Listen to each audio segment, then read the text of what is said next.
ॐ अज्ञानतिमिरान्धस्य ज्ञानाञ्जनशलाकया चक्षुरुन्मिलितं येन तस्मै श्रीगुरवे नमः। श्रीचैतन्यमनोभीष्टं स्थापितं येन भूतले स्वयं रूपकदा मह्यं ददाति स्वपदान्तिकं।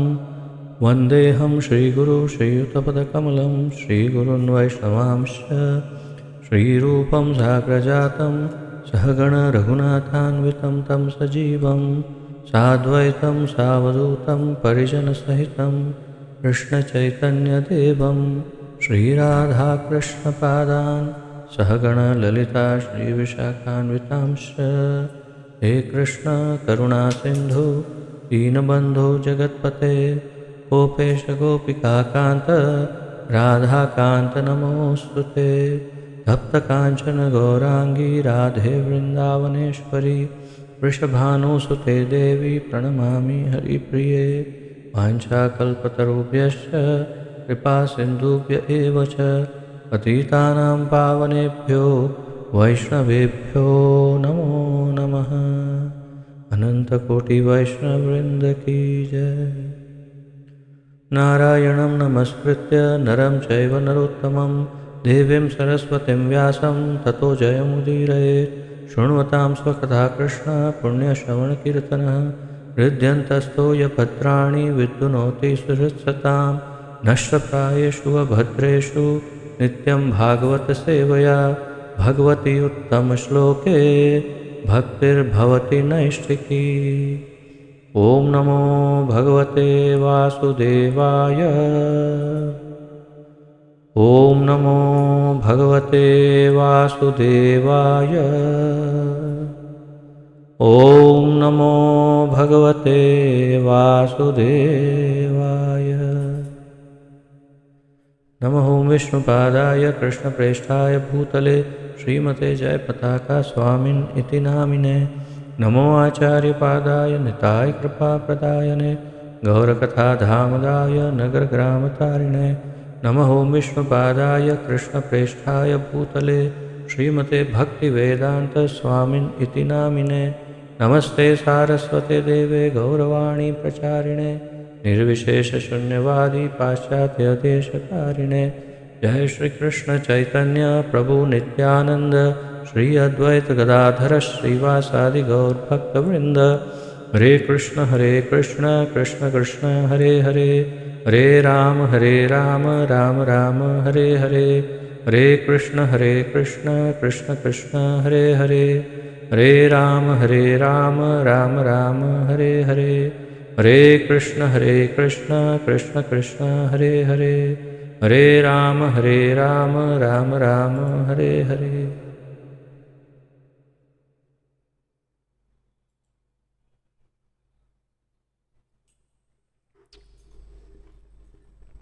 आप सबका बहुत बहुत स्वागत है आज के इस अति दिव्य ज्ञान यज्ञ में, जिसके अंतर्गत हम श्रीमद् भागवत महापुराण का सम्मिलित अध्ययन कर रहे हैं। इसका आलेखन हमारे इस्कॉन के संस्थापक आचार्य श्री श्रीमद् अभय चरणारविंद भक्तिवेदांत स्वामी श्रील प्रभुपाद जी ने किया है। श्रील प्रभुपाद की जय। तो प्रथम स्कंद के तृतीय अध्याय के 33वें श्लोक तक हम पहुँचे हैं और जैसा कि आपको स्मरण होगा, विविध अवतारों का वर्णन और फिर अवतारों का महत्व और फिर परमात्मा के विषय में ज्ञान दिया, परम भगवान के विषय में ज्ञान प्राप्त हुआ कि वास्तव में मूल भगवान कौन है, और फिर विश्व रूप या विराट रूप की चर्चा प्रारंभ हुई। उसी चर्चा में हम आगे बढ़ रहे हैं। पिछले जो श्लोकों का हमने अध्ययन किया उसका सारांश देखते हुए आज के श्लोक 33वें श्लोक पर आते हैं। तो आइए एक पुनरावर्तन कर लेते हैं। सब स्क्रीन पर पढ़ पा रहे हैं?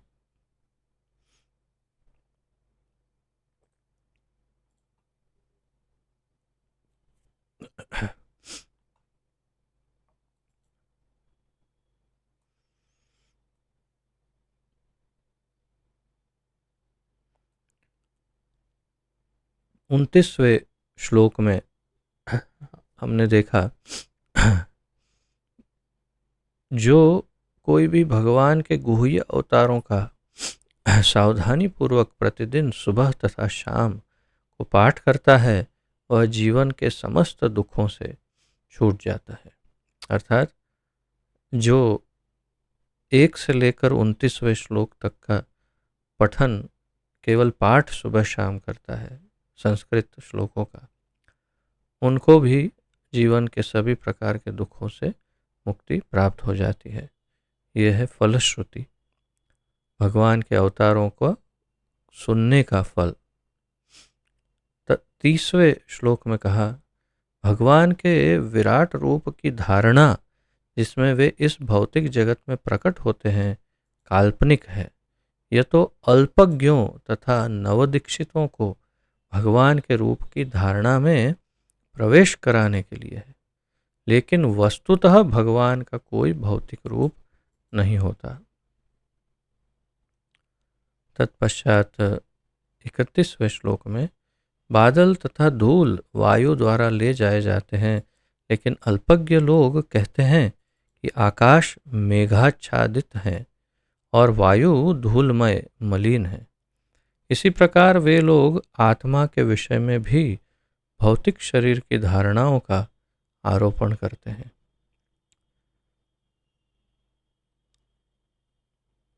बत्तीसवें श्लोक में, रूप की इस स्थूल अवधारणा से परे रूप की एक अन्य सूक्ष्म धारणा है। अब तक स्थूल धारणा, भौतिक जो स्थूल पदार्थ होता है, मटेरियल, जो आंखों से देखा जा सकता है, महसूस किया जा सकता है, ऐसी एक धारणा से ऊपर एक और धारणा है जो वास्तव में अवधारणा ही है, और वो है सूक्ष्म धारणा, जिसका कोई आकार नहीं होता और जो अनदेखा, अनसुना तथा अव्यक्त होता है, यानी निराकार ब्रह्म। जीव का रूप इस सूक्ष्मता से परे है। जीवात्मा इस ब्रह्म के रूप से परे है, अन्यथा उसे बारंबार जन्म न लेना पड़ता। इस प्रकार समझाते हुए अब हम 33वें श्लोक पर पहुँचे हैं। आज जिन श्लोकों का अध्ययन करेंगे उसमें बहुत ही विशिष्ट रूप से ये दोनों रूपों को किस प्रकार जीव पर थोपा जाता है, स्थूल और सूक्ष्म, तथा किस प्रकार भगवान इन्हीं दोनों रूपों से, स्थूल और सूक्ष्म से परे हैं, उसके विषय में आज की चर्चा होगी। तो इसका उच्चारण करते हैं 33वें श्लोक का, तथापि आगे बढ़ते हैं।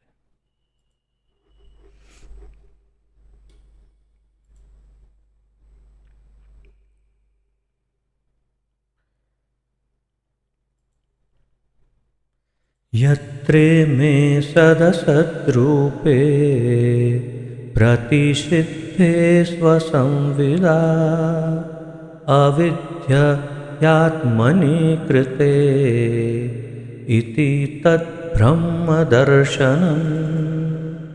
यत्रे मे सदसद्रूपे प्रतिषिद्धे स्वसंविदा अविद्ययात्मनि कृते इति तद्ब्रह्मदर्शनम्।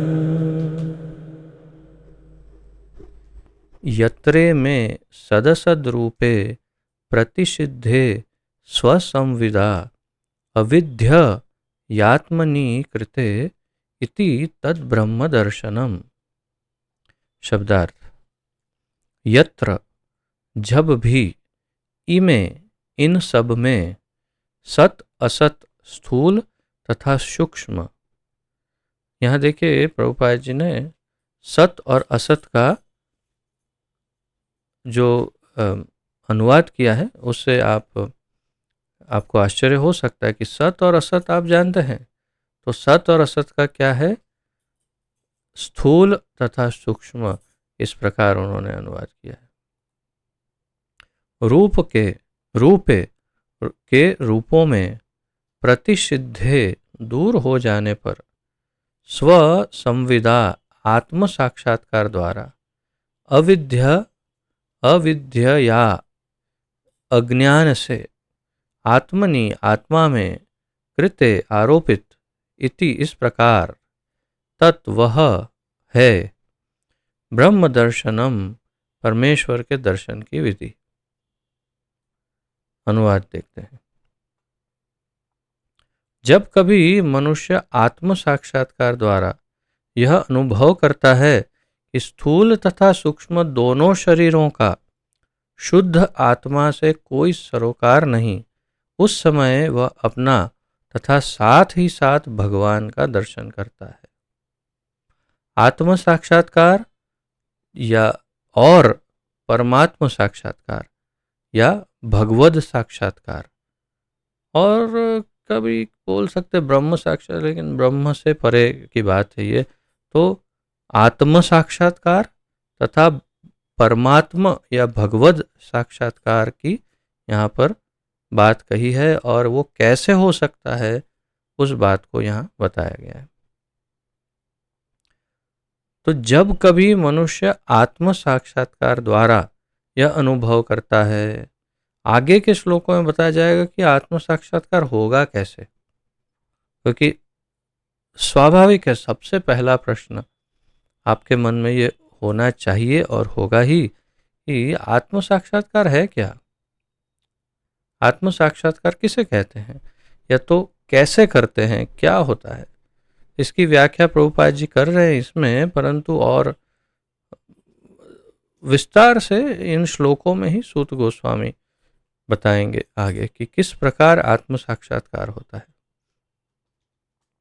तो जब कभी मनुष्य आत्म साक्षात्कार द्वारा यह अनुभव करता है कि स्थूल यानी ये चमड़ी मांस हड्डी का तथा सूक्ष्म अंदर का जो सूक्ष्म शरीर है, दोनों शरीरों का शुद्ध आत्मा से कोई सरोकार नहीं है, अर्थात न स्थूल शरीर इस चमड़ी के शरीर से मेरा कोई लेना देना नहीं, और अंदर जो सूक्ष्म शरीर है, जो जैसे मैं कल बता रहा था आपको, जैसे भूत कहते हैं, जो शरीर के मृत होने पर जो घूमता रहता, वो सूक्ष्म शरीर जो अंदर आत्मा और स्थूल शरीर के बीच का जो आवरण है, उन दोनों से आत्मा को कोई लेना देना अर्थात किस प्रकार से लेना देना नहीं है, कोई सरोकार नहीं, अर्थात उसे कोई अगर वो नहीं है तो कोई प्रॉब्लम नहीं है, उसके पास सूक्ष्म शरीर नहीं है और उसके पास स्थूल शरीर नहीं है तो कोई प्रॉब्लम नहीं है, वो अपने आत्म स्वरूप में ही स्थित हो सकता है। आत्मा यानी उसके पास अपना एक स्वरूप है ही, आत्मा के पास आत्म स्वरूप, उसी में वो स्थित हो सकता है, और उसे बाह्य, इन दोनों बाह्य और ये माइक जगत के या स्थूल जगत के इन दोनों शरीरों की आवश्यकता नहीं है। वास्तव में यही आत्म साक्षात्कार है। ये हुआ ज्ञान, ये हुआ ज्ञान। आज आप सबको ये ज्ञान हो गया कि आप जानते ही हैं वैसे तो कि आप ये शरीर नहीं है, मैं जीवात्मा हूँ। ये तो भगवत गीता में हमने पहले ही देख लिया कि मैं एक जीवात्मा हूँ, मैं शरीर नहीं हूँ, परंतु मुझे इस शरीर से और मेरे सूक्ष्म शरीर से, दोनों से मुक्ति चाहिए। क्यों? क्योंकि उससे मैं वास्तव में तो बंधा हुआ हूँ और मैं जीवात्मा हूँ। ये शरीर और इस शरीर के जितने संबंधी या तो जो भी उसकी जो प्रॉपर्टी, उसका जो कुछ भी है, उससे कुछ मुझे वास्तव में लेना देना नहीं है। क्योंकि ये शरीर बदल जाएगा अगर, तो सब कुछ बदल जाएगा, सारे रिश्तेदार बदल जाएंगे, सारी प्रॉपर्टी बदल जाएगी, चाहे मैं कितना बड़ा राजा हूँ या रंक हूँ यानी भिखारी हूँ या कुछ भी हूँ, सब कुछ बदल जाएगा। मैं पुरुष हूँ तो स्त्री हो सकता हूँ या पशु हो सकता हूँ या कुछ भी हो सकता हूँ, तो सब कुछ बदल जाएगा। और सबसे श्रेष्ठ तो ये है कि मैं अपने आत्म स्वरूप में आ जाऊं, अर्थात मेरे मूल रूप में, आत्मा का जो रूप है और उसका जो स्वभाव है उसी में स्थित हो जाऊं, तो मुझे कभी कोई दुख का अनुभव नहीं होगा, कोई कष्ट नहीं भोगना पड़ेगा। ये है आत्म साक्षात्कार। ये ज्ञान हुआ, लेकिन इस बात का एहसास हिंदी में कहते हैं, या प्रतीति, वास्तव में शुद्ध हिंदी में कहते हैं प्रतीति, यानी अनुभव। अगर इसका अनुभव भी हो जाए तो वो आत्म साक्षात्कार स्थित हुआ कहा जाता है। यानी वो हमेशा ये सोचता है और ऐसे देखता है कि वास्तव में मैं ये शरीर नहीं हूँ, और ऐसा बर्ताव भी करता है कि मैं वास्तव में ये शरीर नहीं हूँ। यानी ये नहीं कि सबको बोलता है अरे मैं ये शरीर थोड़ी हूँ यार, तुम क्यों, अरे कुछ भी करो इस शरीर से। ऐसा बाह्य दिखावा करने की आवश्यकता नहीं, परंतु उसके व्यवहार में स्पष्ट होता है कि वो न किसी से क्रोधित, न किसी से अतिशय मोहित, न भ्रमित, न आसक्त, कुछ नहीं होता है। वो बिल्कुल बैलेंस में रहता है, और जो कुछ हो रहा है उसके साथ, उसको वो एक दृष्टा की तरह देखता रहता है कि हाँ ठीक है, शरीर के कर्मों के अनुसार, मेरे कर्मों के अनुसार शरीर को कुछ कुछ भोगना पड़ रहा है, समय निकल जाएगा और इससे मैं परे चला जाऊंगा। तो अंततो गत्वा तो मुझे शरीर छोड़ना ही है। अब हुआ कि तब हुआ, क्या अब हुआ कि तब हुआ, यानी कि अभी छोड़ा शरीर कि कल छोड़ूंगा, कुछ कह नहीं सकते, कुछ नहीं कह सकते कि शरीर मुझे कब छोड़ना पड़ेगा। इस बात का संपूर्ण भान जिसको हो उसे आत्म साक्षात्कारी कह सकते हैं।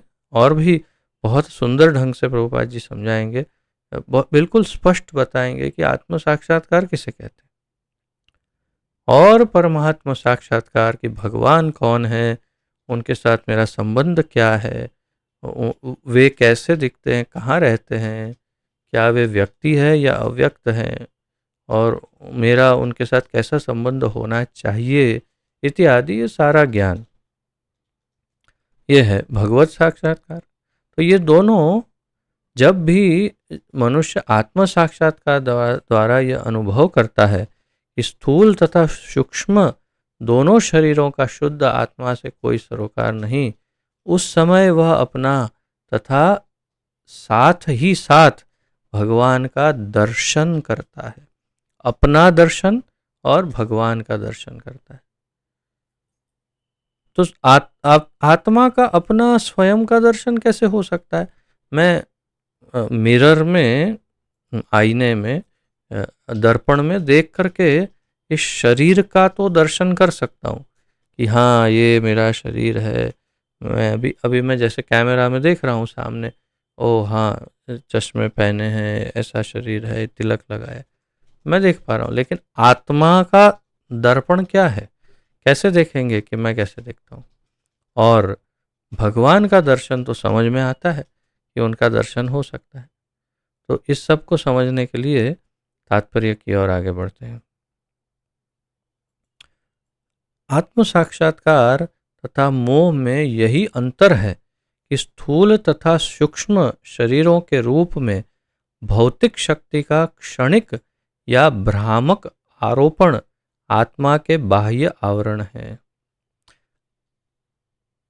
धीरे धीरे आत्म साक्षात्कार तथा मोह में यही अंतर है। आत्म साक्षात्कार यानी आत्मदर्शन, कि अपने आप को पहचानना, उसे आत्म साक्षात्कार, मैं कौन हूँ। और मोह यानी अपने आप को भूल जाना कि मोह, मैं ये शरीर हूँ और ये शरीर के साथ संबंधी जो भी है वो सब मेरा है।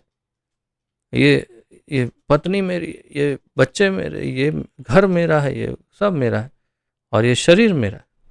शरीर मेरा, मैं ही शरीर हूँ, शरीर मेरा है नहीं, मैं ही शरीर हूँ। और आत्म साक्षात्कार, ओ मैं, ये मेरा शरीर है, अर्थात मैंने ये शरीर अभी धारण किया है और ये इस शरीर के सब संबंध ही है, सब है, समय आने पर सब निकल जाएगा। तो आत्म साक्षात्कार तथा मोह में यही अंतर है कि स्थूल तथा सूक्ष्म शरीरों के रूप में भौतिक शक्ति का क्षणिक या भ्रामक आरोपण आत्मा के बाह्य आवरण है। इसे और एकदम धीरे धीरे एक एक स्टेप से समझते हैं, क्योंकि काफ़ी कॉम्प्लिकेटेड, ये काफ़ी जटिल वाक्य नज़र आ रहा है समझने के लिए। मैं पूरा प्रयास करता हूँ आपको इसको स्पष्ट करने, क्योंकि बहुत महत्वपूर्ण है। इसी में सब कुछ आ गया पहले वाक्य में, तो इसे समझना है और यही बात आगे के श्लोकों में भी कही जाएगी, इसीलिए अभी इसको जरूर समझना पड़ेगा। तो आत्म साक्षात्कार और मोह में क्या अंतर है? स्थूल और सूक्ष्म शरीर के रूप में, ये स्थूल शरीर और अंदर का सूक्ष्म शरीर के रूप में भौतिक शक्ति, माया या भौतिक शक्ति जो है, प्रकृति या माया या बहिरंगा शक्ति, भगवान की जो भौतिक शक्ति है, उसका क्षणिक या भ्रामक आरोपण।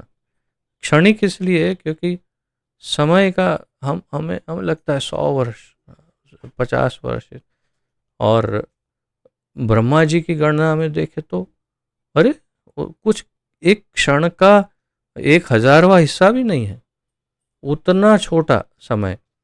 तो ये सब भ्रामक चीज़ें।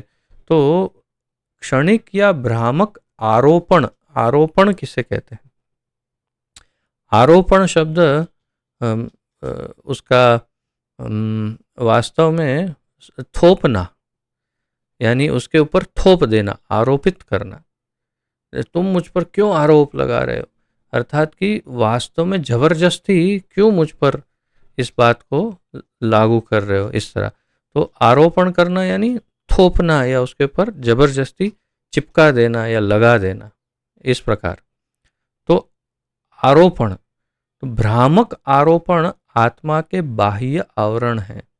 आत्मा का बाह्य आवरण, आवरण यानी पर्दा, आवरण का मतलब है पर्दा।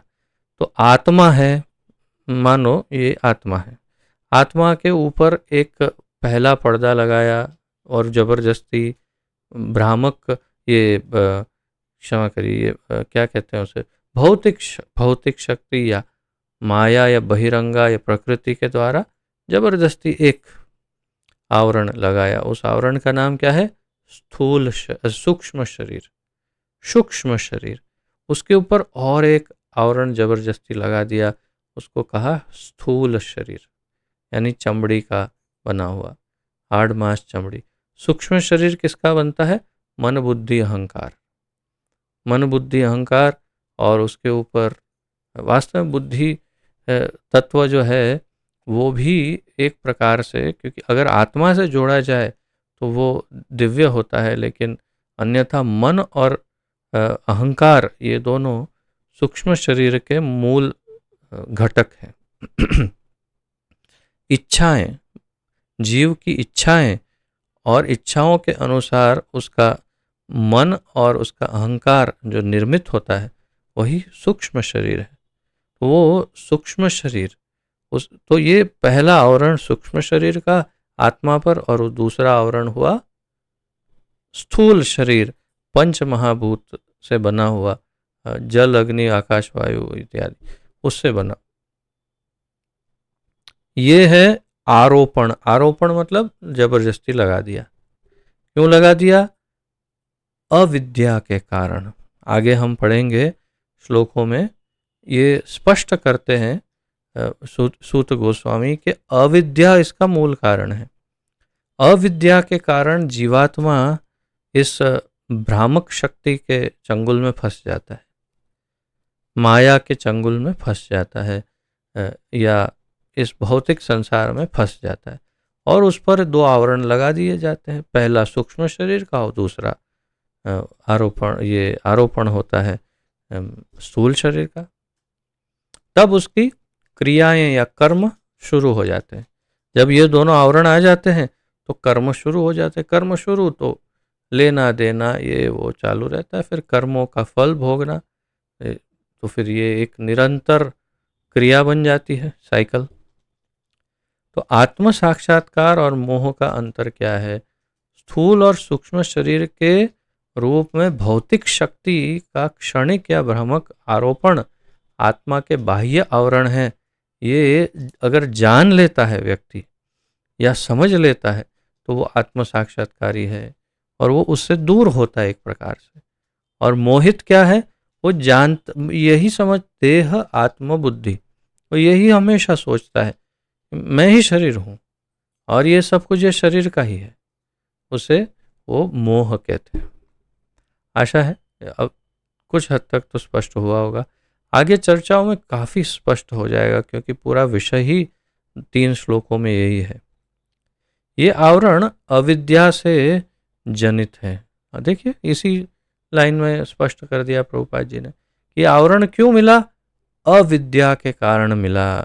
अविद्या यानी विद्या ना होना अर्थात ज्ञान ना होना, ज्ञान के अभाव में, इंग्लिश में कहते हैं इग्नोरेंस, यानी ज्ञान के अभाव में या अविद्या के कारण, विद्या न होने के कारण ये भ्रम होता है। अब उसको समझते हैं। आप ही सब हैं और मैं भी हूं।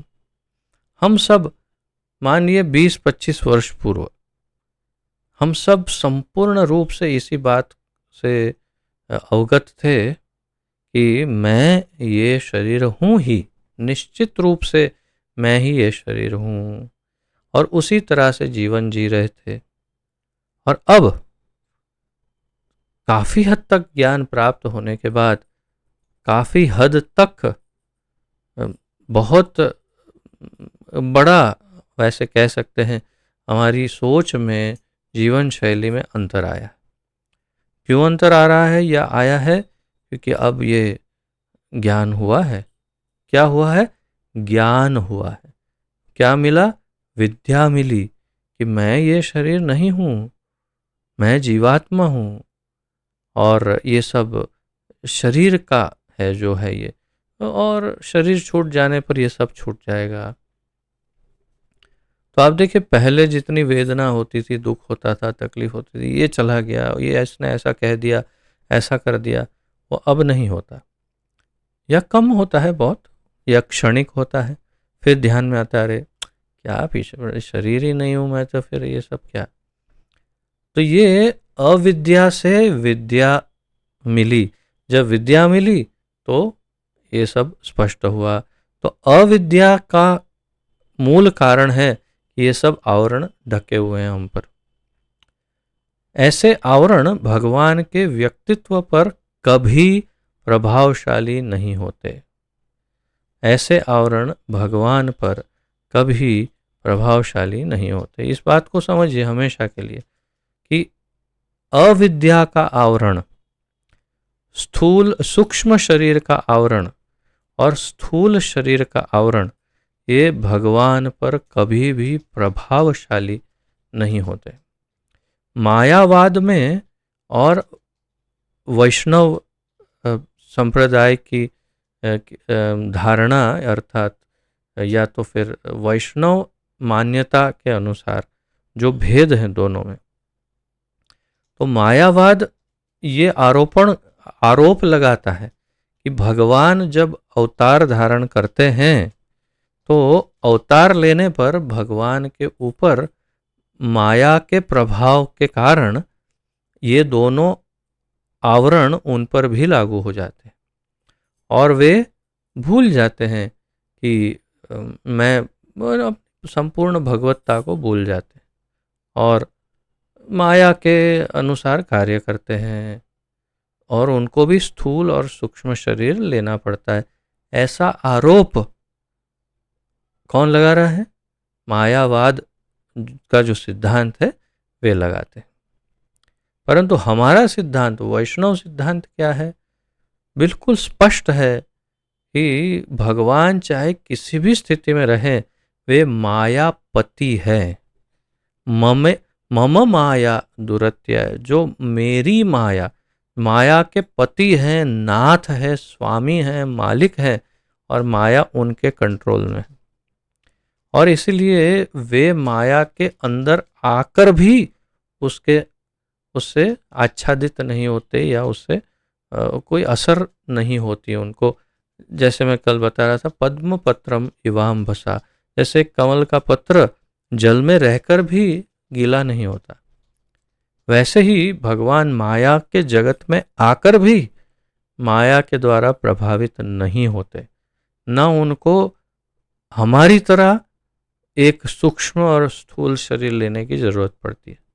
परंतु यदि ले भी ले, जैसे जन्म ले, मान लो कि जन्म लेते हैं और जन्म लेकर स्थूल शरीर सूक्ष्म शरीर धारण करने का अगर उनकी क्रिया है भी, तब भी वो सब संपूर्ण रूप से जागृत रहते हैं, जानते ही हैं कि ये सब क्या है, और संपूर्ण रूप से सब कुछ, सारी शक्तियां उनके कंट्रोल में ही रहती है।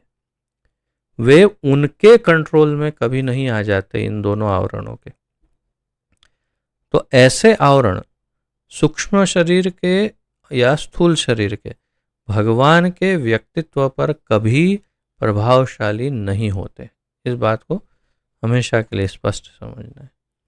इसको भली भांति जान लेना ही मुक्ति या परमेश्वर का दर्शन है।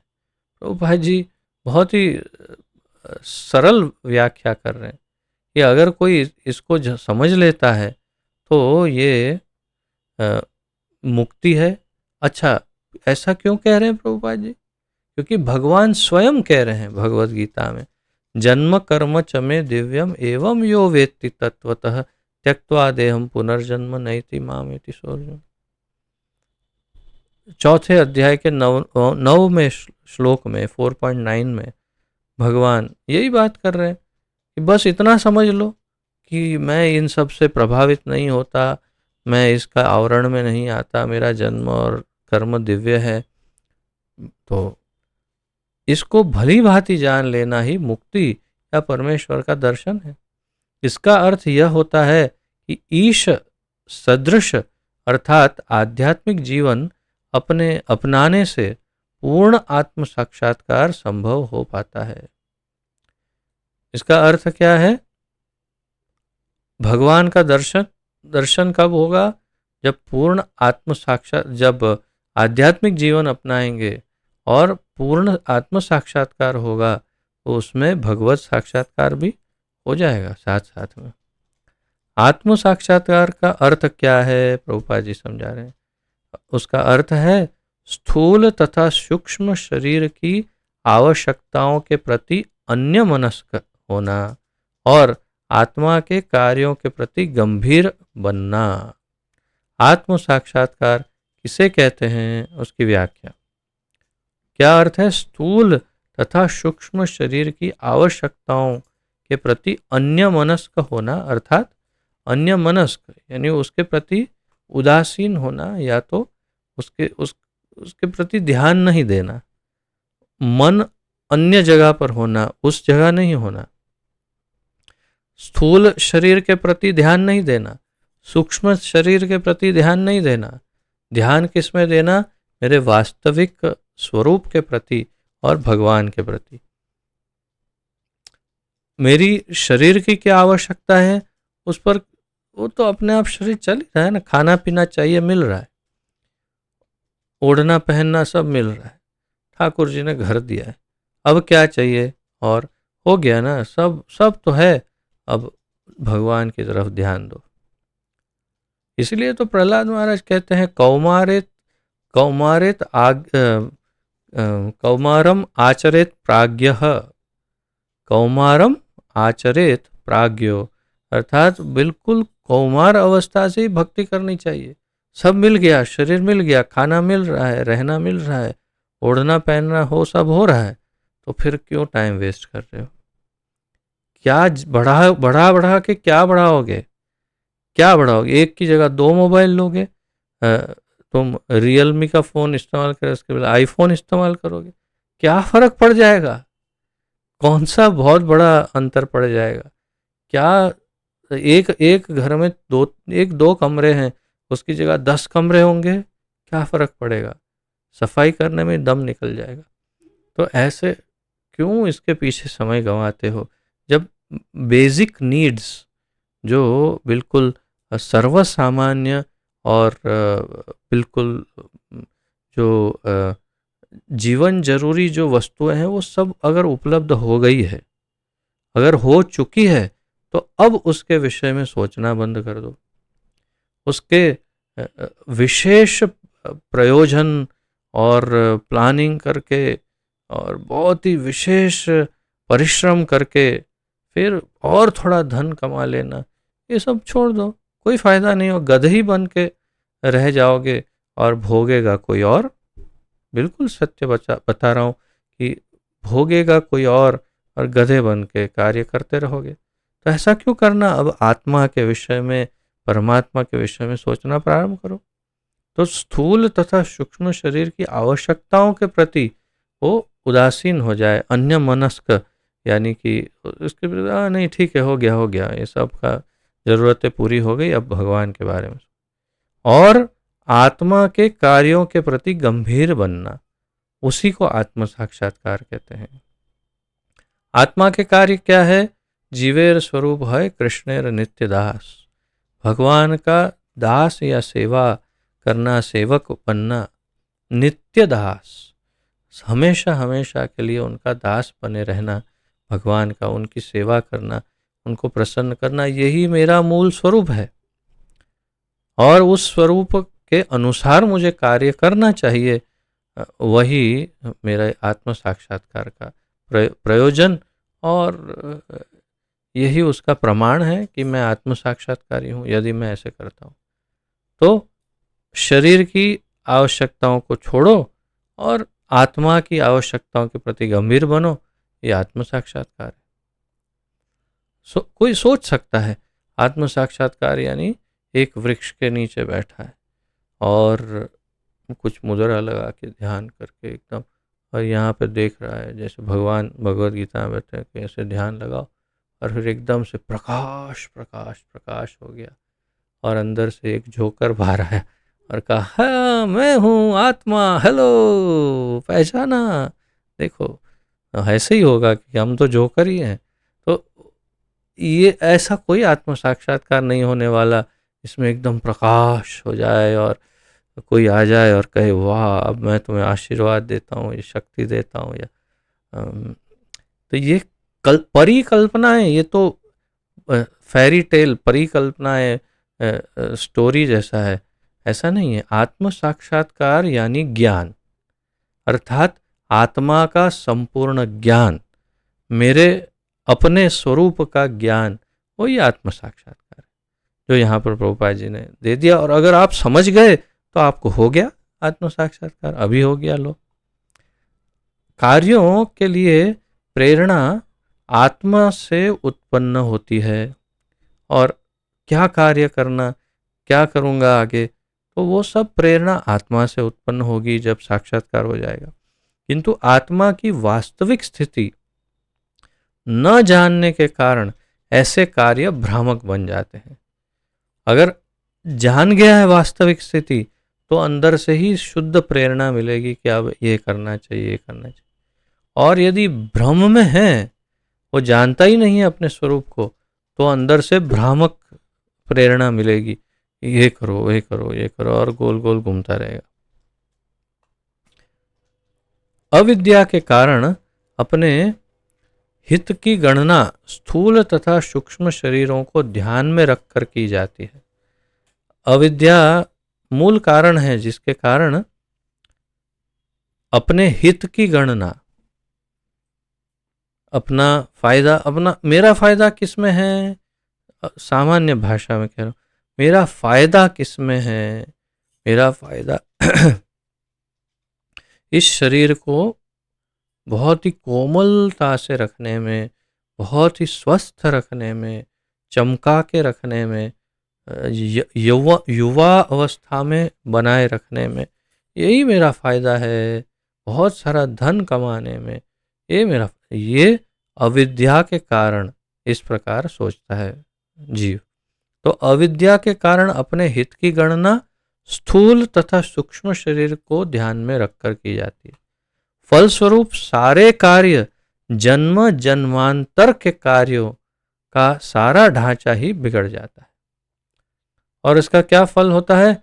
जन्मों जन्मांतर लेते रहता है और सारा कार्य बिगड़ जाता है कि कर्म पे कर्म, कर्म पे कर्म, कर्म पर कर्म बढ़ते जा रहे हैं और उसका विकास इतना ज़्यादा हो गया, इतने कर्मों का लेन देन, इतना लेखा जोखा, इतना फल बाकी है कि एक जन्म नहीं अनेक जन्म लेने पड़ेंगे।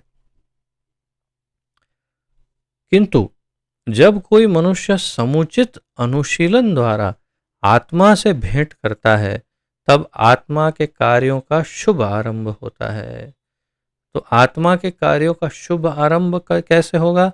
जब वो अपने आत्मा से मिलेगा, अर्थात पहचानेगा, ओ अच्छा मैं आत्मा हूँ, मैं ये शरीर नहीं, और ये शरीर से मेरा क्या लेना देना, ये तो केवल मुझे आत्म साक्षात्कार प्राप्त करने के लिए शरीर मिला है। शरीर है तो मैं साधना करके, भक्ति करके आत्म साक्षात्कार कर सकता हूँ। शरीर नहीं है तो कैसे होगा आत्म साक्षात्कार? इसीलिए ये शरीर मिला है, बस यही उसका उपयोग करो और आगे बढ़ो। जब ये हो जाएगा तो अपने आप आत्मा के कार्य का शुभ आरंभ हो जाएगा। आत्मा काम सही दिशा में करने लगेगा।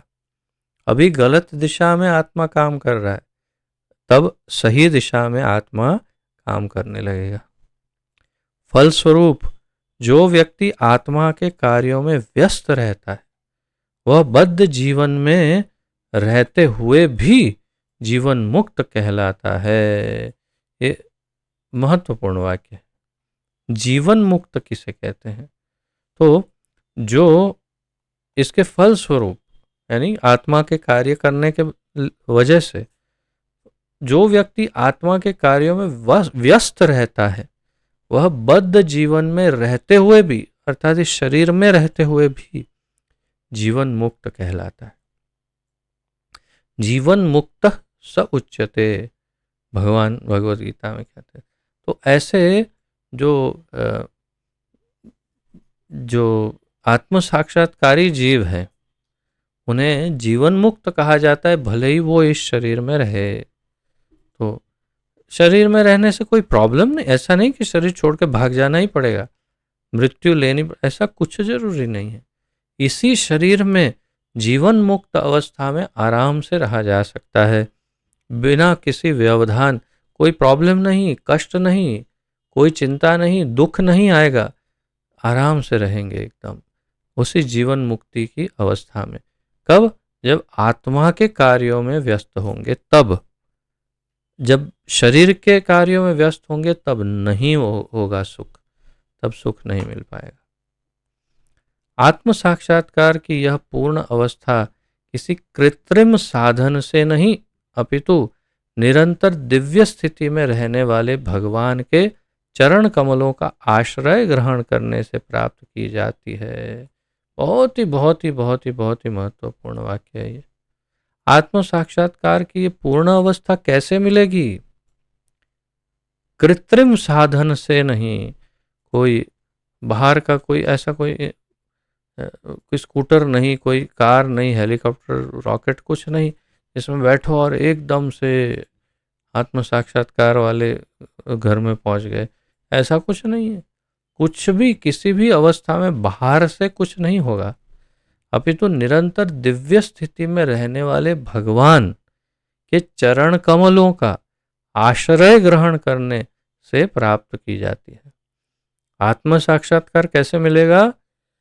भगवान के चरण कमल का आश्रय लेने से आत्म साक्षात्कार मिलेगा।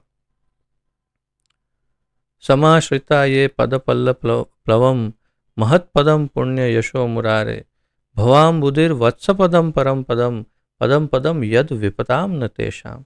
बहुत ही अद्भुत बात कही इस श्लोक में श्रीमद् भागवत में कि जिन्होंने भगवान के चरण कमलों का आश्रय लिया है और ऐसे भक्तों का जो आश्रय लेते हैं या भगवान के चरण कमलों का जो आश्रय लेते हैं, वो भगवान के चरण कमलों का आश्रय लेने वाले भक्तों को इस भव सागर को वो कैसा लगता है उनको?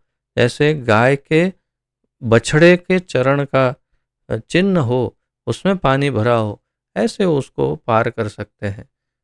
और पदम पदम विपदाम न तेषाम, वो भले ही शरीर में रहे लेकिन उसे कोई दुख तकलीफ और विपत्तियां नहीं आएगी। किसको? जिन्होंने भगवान के चरणों का आश्रय लिया है। महत्पदम पुण्य यशो मुरारे, तो भगवान की के चरणों का आश्रय ही सबसे महत्वपूर्ण बात है। अगर ये लेंगे तो आत्म साक्षात्कार और सब कुछ सही चलेगा, एकदम बढ़िया। तो ये सबसे महत्वपूर्ण बात यही है, इसे हमेशा हमें स्मरण रखना होगा। एक बार और, आत्म साक्षात्कार की पूर्ण अवस्था कृत्रिम साधन से नहीं, कोई ध्यान, धारणा, समाधि, प्राणायाम, योगासन से, वो ऐसे नहीं, या कोई ज्ञान से नहीं, लेकिन भगवान के चरण कमलों का आश्रय ग्रहण करने से प्राप्त होगी। भगवद गीता में भगवान कहते हैं कि वे प्रत्येक जीव के हृदय में विद्यमान है, सर्वस्य चाहम हृदि सन्निविष्टो, और उन्हीं से सारा ज्ञान स्मृति या विस्मृति होती है। मत्तः स्मृतिर ज्ञानम अपोहनम च, 15.15 श्रीमद् भगवद गीता 15वें अध्याय का 15वां श्लोक। तो इसका क्या तात्पर्य है?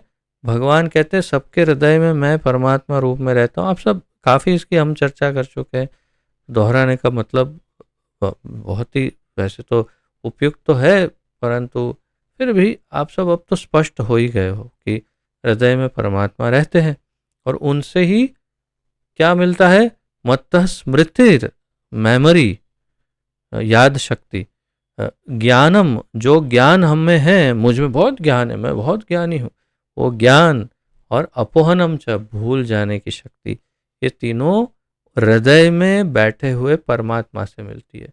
और एक नितांत मूर्ख और अहंकारी व्यक्ति ही सोच सकता है मैं ज्ञानी हूँ, मैं बहुत बुद्धिमान हूँ, मेरी मेमोरी बहुत पावरफुल है। ये सब केवल एक नितांत मूर्ख ही सोच सकता है, और जब वो सब कुछ भूल जाता है तो बौखला जाता है, ये क्या हो गया, क्या हो गया, क्या हो गया। लेकिन वो भूलने की शक्ति भी भगवान से ही मिली है, वो भी उसे ध्यान में नहीं रहता।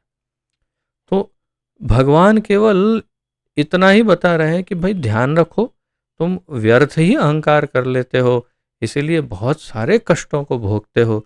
न तुम्हारा ये ज्ञान है, न तुम्हारी ये स्मृति है, ये सब कुछ तो मेरा ही है, और ये भूलने की शक्ति भी तुम्हारी नहीं है, वो भी मुझसे आ रही है। जब जीव भौतिक शक्ति मोह का भोक्ता बनना चाहता है तो भगवान उसे विस्मृति के रहस्य से ढक देते हैं, और इस प्रकार जीव स्थूल तथा सूक्ष्म शरीर को ही अपना स्व मानने का भ्रम पाल लेता है। जब जीव भौतिक शक्ति यानी मोह का भोक्ता बनना चाहता है, भौतिक शक्ति को भोगना चाहता है, जब जीव इस भौतिक संसार को भोगने की इच्छा करता है, भोग विलास, तो भगवान उसे विस्मृति के रहस्य से ढक देते हैं। अपोहनम च, अब अपनी विस्मृति कब प्रकट करते हैं भगवान? जब वो भोग करना चाहता है तो उसे भ्रमित कर देते हैं। और एक श्लोक में भी तो भगवान कहते हैं ना, सर्वस्य चाहम, नहीं, ईश्वर सर्वभूतानां हृद्देशे अर्जुन तिष्ठति भ्राम्यन् सर्वभूतानि यंत्र आरूढ़ानि मायया। भ्राम्यन् सर्वभूतानि कौन करता है? ईश्वर, भगवान, परमात्मा जो हृदय में बैठते हैं, वे ही माया का उपयोग करके जीव को भ्रमित कर देते हैं कि तू जब भोग ही करना चाहता है तो ये ले, भ्रमित हो जा और प्रयास कर, ट्राई कर, कितना भोग कर सकता है। तो भोक्ता बनना चाहता है तो उसके भौतिक शक्ति उसे मोहित कर देती है। भगवान उसे विस्मृति के रहस्य से ढक देते हैं, और इस प्रकार जीव स्थूल तथा सूक्ष्म शरीर को ही अपना स्व मानता है। वो सोचता है कि मैं ही ये शरीर हूँ, और मुझे बस मैं जो भोग करूँगा, ये शरीर भोग करेगा, वही मैं भोग करूँगा कि मैं शरीर हूँ। और ऐसा भ्रम पालते हुए जीता है, और मिलता क्या है वास्तव में? दुख ही मिलता है उसे।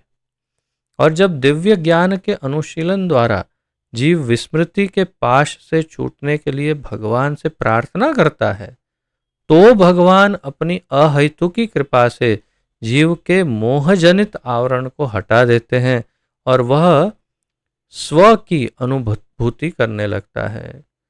तो आगे के श्लोकों में श्रील विश्वनाथ चक्रवर्ती ठाकुर ने इस बात को प्रदर्शित किया है। अन्य आगे के श्लोकों में श्रील विश्वनाथ चक्रवर्ती ठाकुर कहते हैं कि माया का आवरण जो है वो तो ठीक है, समझ में आता है, लेकिन सबसे पहले तो भगवान ही कृपा नहीं करेंगे तब तक ये माया का आवरण कैसे हटने वाला है। और ये कब होगा, कब माया का आवरण कब हटेगा और भगवान की कृपा कब मिलेगी? जब दिव्य ज्ञान के अनुशीलन द्वारा, तो सबसे पहले तो ये ज्ञान मिले कि मैं जीवात्मा हूँ, मैं ये शरीर नहीं हूँ। ओ अच्छा, तो अब क्या करना है? तो आगे ज्ञान मिला भगवान की सेवा करना ही मेरा स्वधर्म या तो स्वभाव है, मेरा स्वभाव जीव के रूप में, आत्मा के रूप में। ठीक है, तो अब क्या करना है? तो भगवान की शरण लेनी है। ओह अच्छा, तो चलो कैसे लेते हैं भगवान की शरण? तो ये ज्ञान, दिव्य ज्ञान, ये दिव्य ज्ञान जब मिलने लगता है तो जीव विस्मृति के पाश से छूटने के लिए भगवान से प्रार्थना करता है। और फिर भगवान से प्रार्थना करता है, ठीक है गड़बड़ हो गई, बहुत बहुत जन्म बिता दिए, अब आप कृपा करिए। एक तो मेरे हृदय में बैठे हो, मुझे मालूम ही नहीं था, और अब जब यहीं बैठे हो और अपने निज मंदिर में भी अर्चा विग्रह के रूप में भी स्वयं साक्षात बैठे हो, तो कृपा करो, मुझे इससे अब मुक्त करो। तो जब प्रार्थना करते हैं तो भगवान अपनी अहेतुकी कृपा, कोई हेतु नहीं, क्योंकि प्रार्थना कर रहा है जीव, तो उसे कृपा प्रदान करते हैं और मोहजनित आवरण को हटा देते हैं।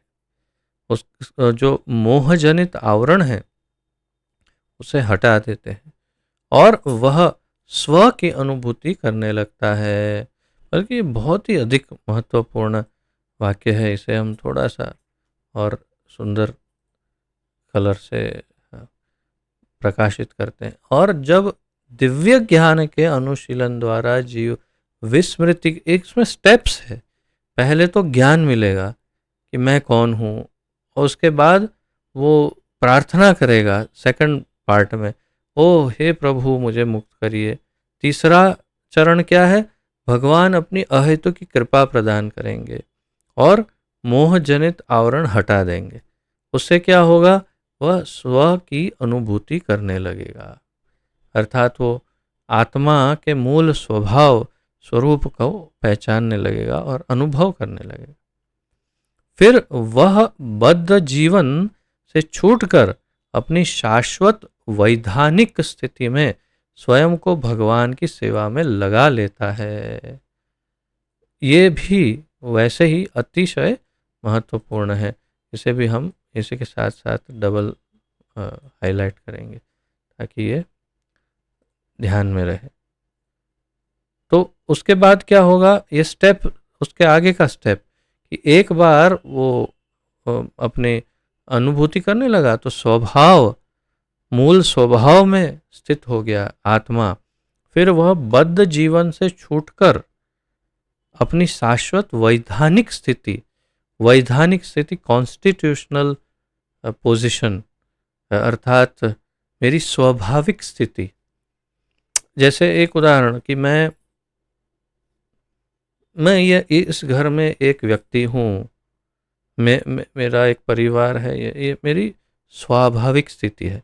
अब मैं जाता हूँ बाहर किसी ऑफिस में, दफ्तर में कार्य करने, तो वहाँ पर मैं एक कर्मचारी हूँ, ये मेरी दूसरी स्थिति हुई। फिर मैं इस देश का एक नागरिक हूँ, ये मेरी तीसरी स्थिति हुई। फिर मैं किसी नाटक में कोई रोल निभाता हूँ, मेरी चौथी स्थिति हुई। घर में मैं पत्नी का पति हूँ, तो ये मेरी एक और स्थिति हुई।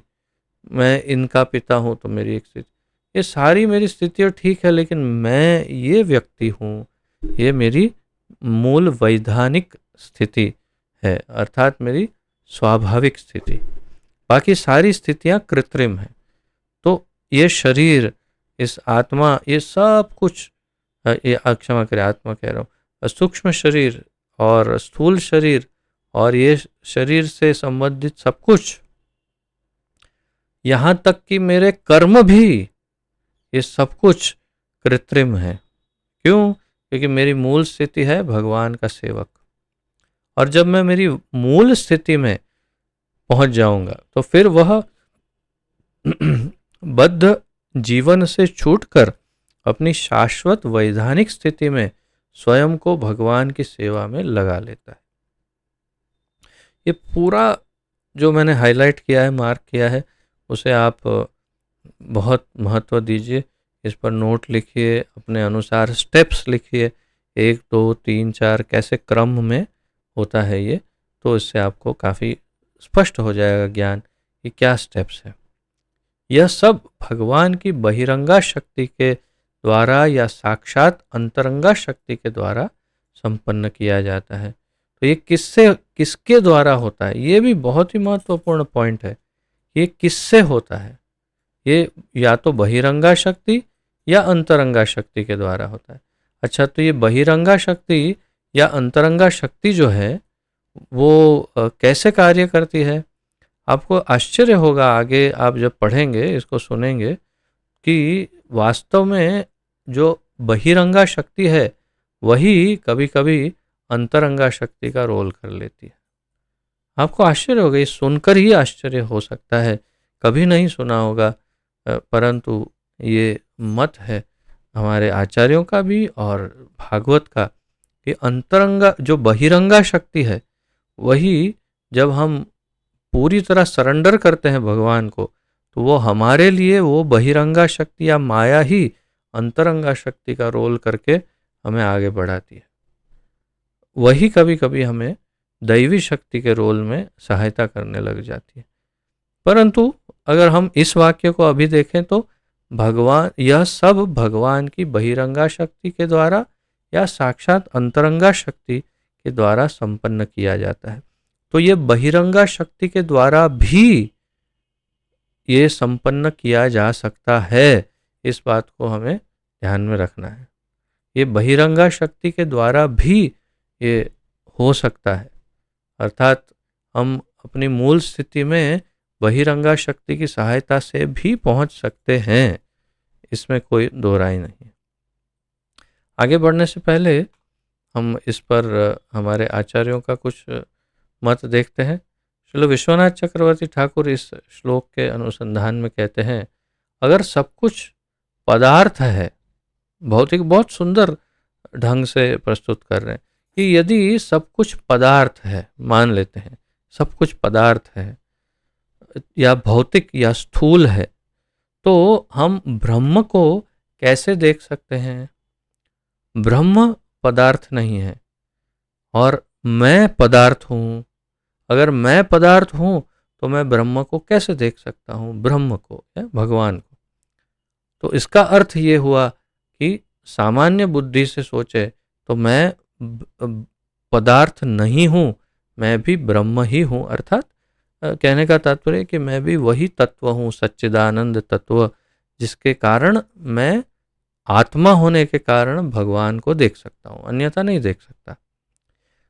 इसका उत्तर इस श्लोक में है। श्री विश्वनाथ चक्रवर्ती ठाकुर कहते हैं, स्थूल और सूक्ष्म दोनों पदार्थ जीव पर अज्ञानता या अविद्या के कारण आरोपित या थोपित, अंग्रेजी में कहते हैं इम्पोजिशन, किए जाते हैं और इनके दूर होने पर ब्रह्म या भगवान का दर्शन हो पाता है। बहुत सरल समझाए श्रील विश्वनाथ चक्रवर्ती। स्थूल और सूक्ष्म पदार्थ हम पर आवरण है और उन्हें हटा लेने पर भगवान का दर्शन हो सकता है। श्री जीव गोस्वामी इस अनुसंधान में एक शब्द उद्धृत करते हैं, एक प्रकाशित करते हैं, स्व संविदा। स्व संविदा, इसका अर्थ है संवित यानी ज्ञान। तो स्व संविदा अर्थात आत्मज्ञान या स्वरूप ज्ञान के द्वारा इन दोनों को हटाया जा सकता है। इसी जीव को, ऐसे जीव को भी विशेष जीवन मुक्त कहा जाता है, जैसे प्रभुपाद जी ने कहा है जीवन मुक्त। तो ये जीवन मुक्त स्व संविदा अर्थात आत्मज्ञान या स्वरूप ज्ञान जब मिल जाए तो उस ज्ञान को प्राप्त करके इन दोनों आवरणों को हटाया जा सकता है। ये श्री जीव गोस्वामी बताया, बड़ा सरल। और ऐसे जीव जिनको आत्मज्ञान हो गया कि मैं कौन हूँ, उसे भी जीवन मुक्त कहा जा सकता है। ये जीवन मुक्ति की एक अन्य अवस्था है, ऐसा श्री जीव गोस्वामी बताते हैं। इस श्लोक के लिए इतना पर्याप्त है। आगे एक और श्लोक लेते हैं। वास्तव में मेरा मन था 3 श्लोक लेने का, परंतु आज एक और कम से कम ले लेते हैं, देखते हैं कितना समय लगता है।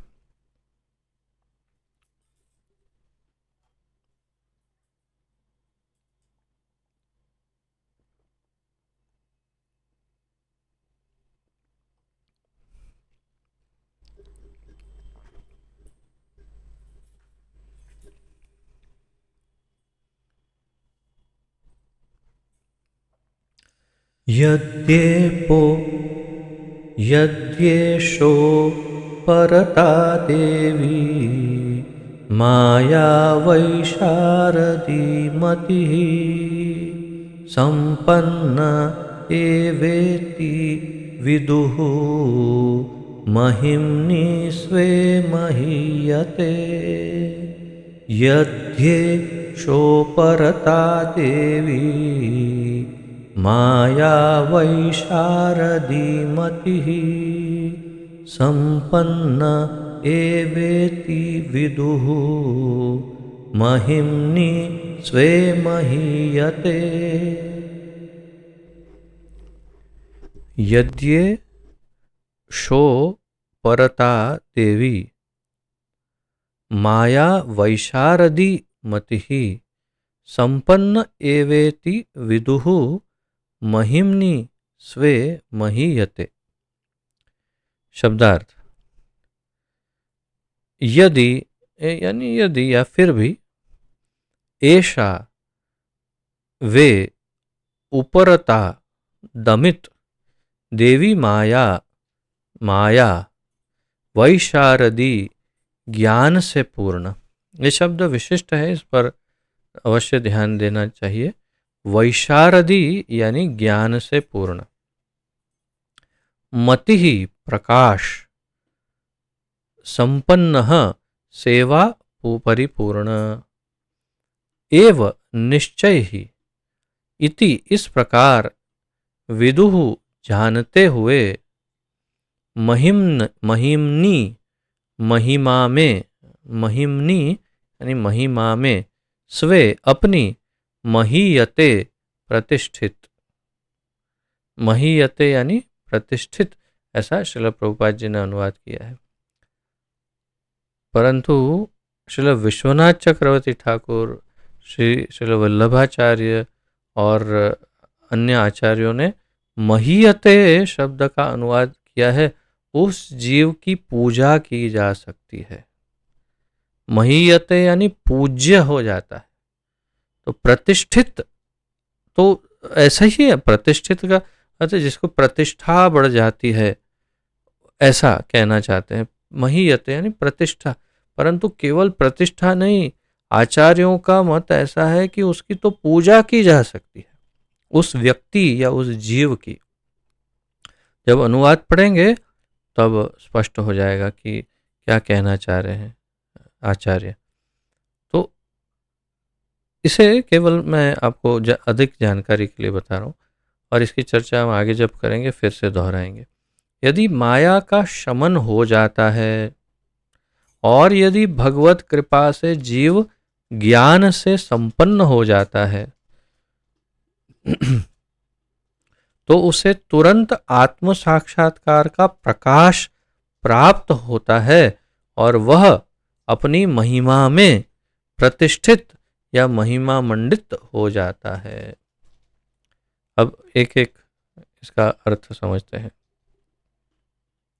यदि माया का शमन हो जाता है, यदि ऐसा उपरता देवी माया, यानी उपरता यानी दमन हो जाना या शमन हो जाना या निकल जाना, तो यदि माया हट जाती है, माया अपना आवरण हटा लेती है यदि, और यदि भगवद कृपा से जीव ज्ञान से संपन्न हो जाता है और वैशारदी मति ही संपन्न, यानी भगवान की कृपा से ज्ञान से परिपूर्ण हो जाता है। हमारे आचार्यों का ये भी मत है कि वही माया देवी अपना दुष्प्रभाव जो है वो हटा लेती है और वही माया देवी ज्ञान प्रदान करती है। तो वैशारदी वास्तव में वही माया देवी ज्ञान प्रदान करने वाली बन जाती है, ऐसा कहना चाह रहे हैं आचार्यों का ऐसा मत। तो हो रहा है भगवान की कृपा से, ये निश्चित है। भगवान के निर्देशन में, भगवान की इच्छा से माया देवी ही ज्ञान प्रदान कर देती है। वो अपना दुष्प्रभाव का या माया का आवरण हटा करके वास्तविक ज्ञान माया ही दे देती है, ऐसा आचार्यों का मत। तो यदि माया का शमन हो जाए और यदि भगवत कृपा से जीव ज्ञान से संपन्न हो जाए तो उसे तुरंत आत्म साक्षात्कार का प्रकाश प्राप्त होता है। उसे तुरंत आत्म साक्षात्कार का प्रकाश विदुहु जानने लगता है। और फिर क्या होता है? अपनी महिमा में प्रतिष्ठित या महिमा मंडित हो जाता है। और आचार्यों के अनुसार देखें तो वो इतना पूज्य बन जाता है वो जीव जिसे आत्म साक्षात्कार हो गया कि उसकी पूजा की जा सकती है, उसकी अन्य लोग, अन्य जीव उनकी पूजा कर सकते हैं। इतना वो महिमा मंडित या प्रकाशित या प्रतिष्ठित हो जाता है, ऐसा आचार्यों का मत है। तो वो प्रभुपाद जी सामान्य शब्दों का प्रयोग करें कि प्रतिष्ठित हो जाता है या महिमा मंडित, अर्थात वो बहुत ही रिस्पेक्टेबल, बहुत ही आदरणीय ऐसे हो जाता है वो व्यक्ति जिसे आत्म साक्षात्कार हो गया। तो प्रोसेस भी समझाई, माया ने पर्दा हटा लिया, ज्ञान प्राप्त हो गया और आत्म साक्षात्कार हो गया, तो वो बहुत ही सम्माननीय, आदरणीय या पूजनीय व्यक्ति बन गया। यह है इसका सार, तात्पर्य। क्योंकि भगवान परम ब्रह्म है, अतएव उनके रूप, नाम, लीलाएं, गुण, पार्षद तथा शक्तियां उनसे अभिन्न है। क्योंकि भगवान परम ब्रह्म है, इसीलिए उनका रूप, उनका नाम, उनकी लीलाएं, उनके गुण, उनके पार्षद तथा उनकी शक्तियां, ये 6 भगवान के ही समान हैं, उनसे अभिन्न है। अभिन्न यानी दोनों को अलग नहीं किया जा सकता, दोनों एक ही है। भगवान, यहाँ इसमें 1-2 और भी ऐड कर सकते हैं, जैसे भगवान का धाम, भगवान का जो धाम है वो भी भगवान ही है, भगवान का नाम भगवान ही है, भगवान की लीलाएं भगवान ही है, भगवान के गुण भगवान ही है। अच्छा, भगवान का रूप, उनका शरीर, शरीर में और भगवान में अंतर नहीं है, वो भगवान ही है। भगवान के पार्षद जो नित्य उनके साथ रहते हैं, उनके संगी, वो भी भगवान ही हैं और उनकी शक्तियां भी भगवान हैं। उन्हीं की दिव्य शक्ति उनकी सर्वशक्तिमत्ता के अनुसार कार्य करती है और उनकी जो दिव्य शक्ति है उनके अनुसार, उनकी शक्तिमत्ता के अनुसार कार्य करती है। वही शक्ति उनकी अंतरंगा, बहिरंगा तथा तटस्था शक्तियों के रूप में कार्य करती है और वे अपनी सर्वशक्तिमत्ता के कारण इन तीनों शक्तियों में से किसी के भी द्वारा कुछ भी कर सकते हैं भगवान। इसे आप समझिए ध्यान से कि भगवान की तीन शक्तियाँ, ये काफ़ी विस्तार से इसकी चर्चा कई बार हुई है कि भगवान की तीन शक्तियाँ हैं, अंतरंगा, बहिरंगा और दोनों के बीच में तटस्था, जो दोनों के बीच में हो, मध्य में। तो हम जीव तटस्था शक्ति हैं। अंतरंगा शक्ति का मूर्तिमान स्वरूप है श्रीमती राधा रानी, और बहिरंगा शक्ति का मूर्तिमान स्वरूप है प्रकृति या माया। तो भगवान की तीनों शक्तियाँ उनकी शक्तियाँ हैं और उनके निर्देश में कार्य करती है, और भगवान किसी भी शक्ति से कुछ भी करवा सकते हैं अगर चाहेंगे तो। इन तीनों शक्तियों, क्योंकि और वे अपनी सर्वशक्तिमत्ता के कारण इन तीनों शक्तियों में से किसी के भी द्वारा कुछ भी कर सकते हैं भगवान। ये सबसे महत्वपूर्ण बात है इस वाक्य की, क्योंकि वे सर्वशक्तिमान है और इसलिए किसी भी शक्ति से कुछ भी कार्य कर, ये वही इंगित कर रहा है कि माया के द्वारा वे अंतरंगा शक्ति का कार्य भी करवा सकते हैं भगवान। तो वे अपनी इच्छा अनुसार बहिरंगा शक्ति को अंतरंगा शक्ति में बदल सकते हैं। ये आपको बहुत ही आश्चर्य हो जाएगा इस वाक्य को सुनकर, जो मैं बता रहा था। वे अपनी इच्छा अनुसार बहिरंगा शक्ति को अंतरंगा शक्ति में बदल सकते हैं भगवान। ये उनकी शक्तिमत्ता का परिचय है। भगवान अपनी शक्तियों के पूरी तरह से कंट्रोलर हैं। सारी शक्तियाँ उनके नियंत्रण में हैं और वे जब जो चाहे शक्तियों को परिवर्तित कर सकते हैं। इसीलिए भगवत कृपा से वह बहिरंगा शक्ति जो इसके इच्छुक जीवों को मोहने के काम में प्रयुक्त की जाती है, भगवान की इच्छा से बद्ध जीव के पश्चाताप तथा तपस्या के अनुपात में शमित हो जाती है। तो ये बहिरंगा शक्ति जो है वो कैसे शांत हो जाती है, उसका क्या कारण है? तो भगवत कृपा जब हो जाए, भगवान की कृपा, तो बहिरंगा शक्ति जो हमें सतत सताती है या प्रयुक्त करती है, हमें किसी न किसी कार्यों में डुबाती रहती है, भौतिक कार्य, वही हमें मुक्त कर देती है। चलो इसको जाने दो इस जीव को, और वही फिर ज्ञान भी दे देती है कि अब भगवान के विषय में जानो। और फिर प्रभुपाद जी कहते हैं फिर यही शक्ति शुद्ध हुए जीव को आत्म साक्षात्कार के पथ पर अग्रसर होने में सहायक बनती है। देखिए वही बात है, और इसलिए इसे ध्यान से स्मरण रखना चाहिए कि वही शक्ति भगवान की कृपा से पहले उसे मुक्त कर देती है और फिर वही शक्ति आत्म साक्षात्कार के पथ पर आगे बढ़ाती है माया। तो अर्थात इसका ये हुआ अर्थ कि माया सदैव हमारी दुश्मन ही है या बहुत ही अवांछनीय ही है, माया से मुक्त ही होना पड़ेगा, ऐसा नहीं है।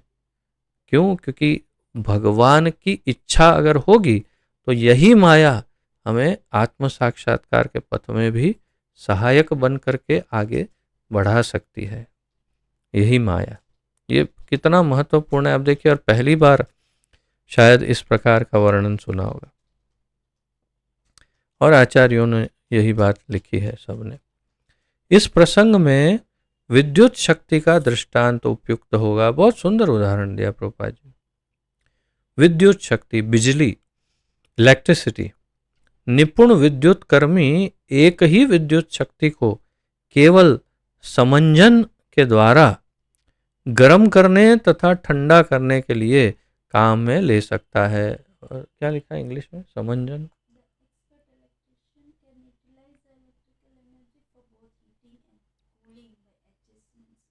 एडजस्टमेंट, अच्छा, समंजन, एडजस्टमेंट। तो केवल कुछ उपकरणों को यहाँ से वहाँ और वहाँ से यहाँ कर दिया, और वही विद्युत शक्ति एसी चलाती है, जिससे ठंडा हो जाता है रूम, और वही विद्युत शक्ति हीटर चलाती है जिससे पूरा रूम गर्म गर्म गर्म हो सकता है। तो तात्पर्य यह है कि वही विद्युत शक्ति है, एक ही शक्ति है, इन उसी शक्ति को ठंडा करने के लिए या गर्म करने के लिए कैसे भी उपयोग में लिया जा सकता है। वैसे ही भगवान अपनी एक ही शक्ति को किसी भी कार्य में लगा सकते हैं।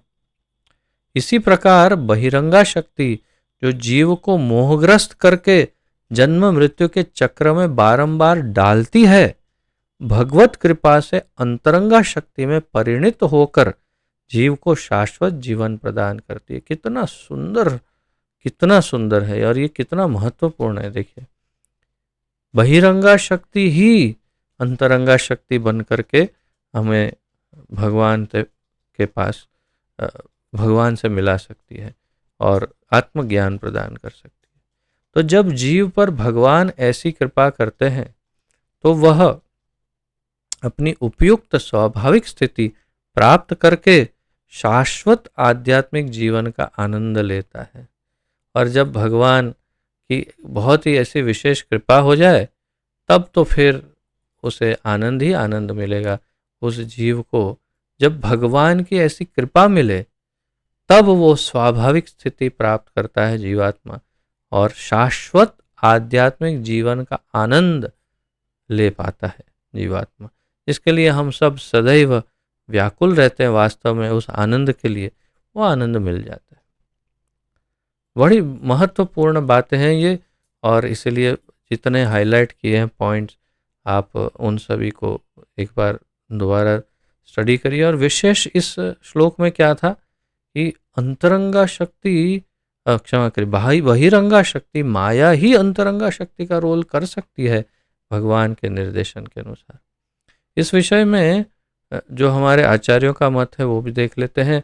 श्रील विश्वनाथ चक्रवर्ती ठाकुर कहते हैं, केवल मात्र यदि भगवान स्वयं चाहे तो ही जीव उनको देख सकता है, या माया यदि अपना आवरण हटा ले तो ही ये उसके बाद ही फिर जीव भगवान को देख सकता है। तो या आया और माया, तो अर्थात पहला कारण क्या है? मूल कारण है भगवान की कृपा। भगवान की कृपा कैसे मिलेगी?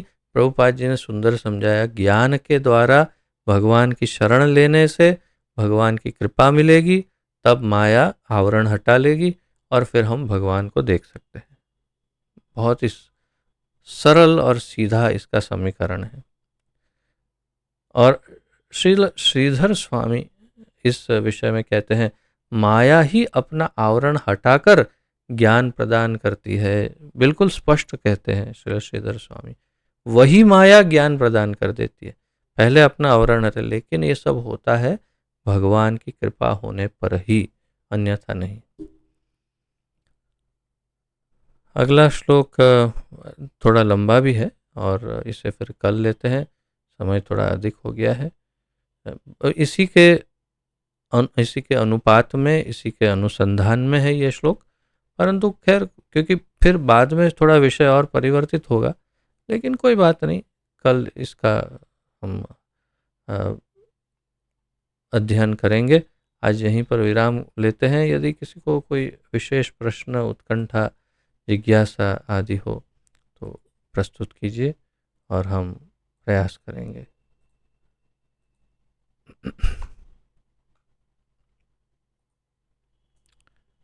और हमेशा निवेदन करता हूँ, जब क्लास की शुरुआत हो तब और क्लास के अंत में आप अपना वीडियो ऑन करेंगे तो बहुत ही उत्तम फल मिलेगा। ये फलश्रुति है इस क्लास की कि जब कभी भी जो भी जीव क्लास के शुरुआत में और अंत में अपना वीडियो ऑन करेगा उसे बहुत उत्तम फल प्रदान होगा।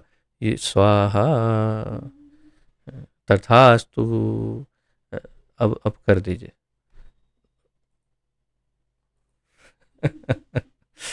तो, कोई प्रश्न आदि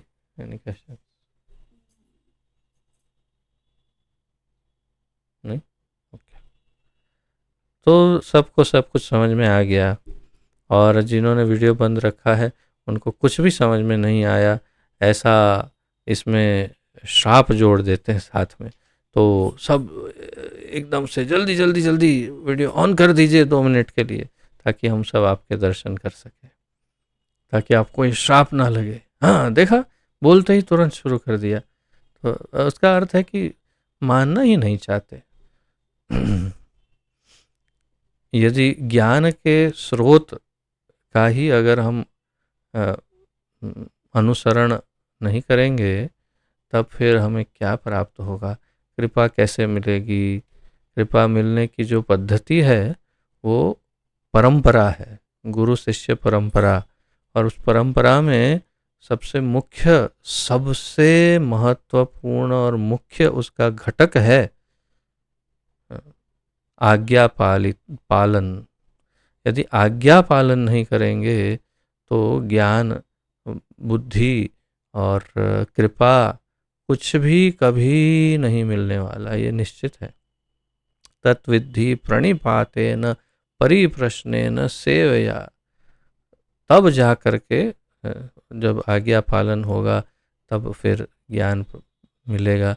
अब ये सामान्य सी बातों को भी बार बार दोहराने से फिर कैसे हो चलेगा ना। तो इसलिए आप लोगों को स्वयं ही ज्ञान होना चाहिए कि हमें क्या करना चाहिए।